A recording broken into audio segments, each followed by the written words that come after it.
SpongeStur here, and welcome back to QUICKTOONS. Today we're talking about walking the Plankton from SpongeBob. In this episode, after hearing about a cruise trip that SpongeBob and Mr. Krabs are going on, Plankton takes Karen on a honeymoon on the cruise in an attempt to steal the formula. This episode I remember liking a lot like 8 years ago. I remember finding the Plankton slapstick to be pretty funny, and it was probably my favorite episode in the miniseries. But now I just think it's okay. While this episode does have some good jokes, for example, there's Plankton burning himself with one of his slides, the mailman wanting to hurt SpongeBob but is unable to because for some reason he's on parole. This joke comes back at the end of the episode with a completely different fish, which is kind of interesting. Really want to know what they did to get parole. And there's this joke that I used to think was really funny and was actually one of my favorite jokes in the entire series. When Plankton finds himself in the butt crack of a sweaty fish. I think it was mainly funny because the guy announces before he does it that he's really sweaty, which just makes it seem like the world has it out for Plankton. I don't know, it's not extremely funny anymore, but it's still kind of funny.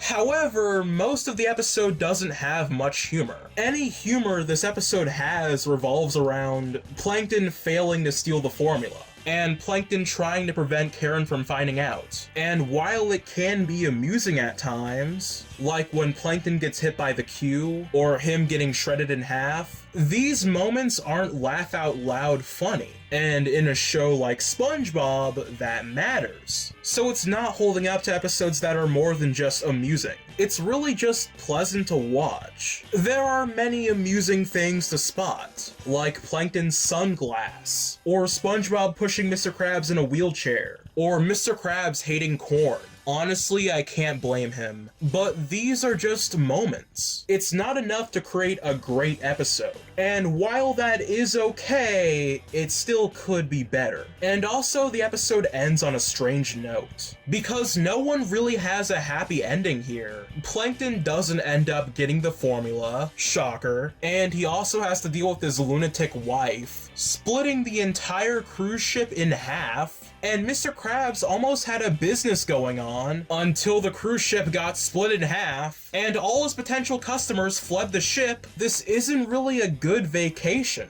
Yet, in the beginning of the episode, Plankton is speaking as if he had a great time, but at the end, he clearly didn't, which makes it a very odd conclusion. Maybe the episode could have ended on a note like, well, Plankton didn't get the formula, but he and Karen are still happy together, so they had a lovely time. Their honeymoon was perfect. Maybe if that were the conclusion, it would be more satisfying. But to me, it feels like another example of the writers not knowing how to conclude an episode. Overall, this is passable, it's good to watch, and it has that summer vibe, of course. I just wish it had more comedy, and a more satisfying ending. But despite that, it's still better than Patrick's Staycation, because at least it has some good jokes, and it's not incredibly boring. But we have to see how Mooncation and Mr. Krabs Takes a Vacation fare. Don't think they'll be masterpieces, but we'll see. Overall score, 6 out of 10.